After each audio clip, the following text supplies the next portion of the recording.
আসসালামু আলাইকুম। আজকে আমরা দুই ভাই 500 টাকা নিয়ে বাজারে গিয়েছি। দেখুন, এই বাজারগুলো আমরা নিয়ে আসছি। গত বছরের তুলনায় এবছর কিন্তু আমাদের নিত্য প্রয়োজনীয় বাজারের দাম খুবই সহনীয় পর্যায়ে আছে। দেখুন, আমরা আজকে 50 টাকা দামের 50 টাকা কেজিতে 5 কেজি তরমুজ এনেছি। দেখেন, খুব সুন্দর একটা তরমুজ পড়েছে। 1 কেজি পেয়ারা এনেছি 70 টাকা দিয়ে। একটা পেঁপে, আমাদের পরিবারের ছোট সদস্য আছে একজন, তার জন্য 10 টাকা।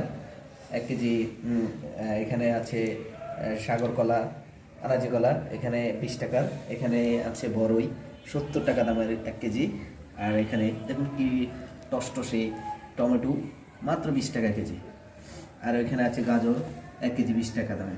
এ হচ্ছে আমাদের 480 টাকা দামের বাজার করে নিয়ে আসছি। খুবই সহনীয় পর্যায়ে বাজার।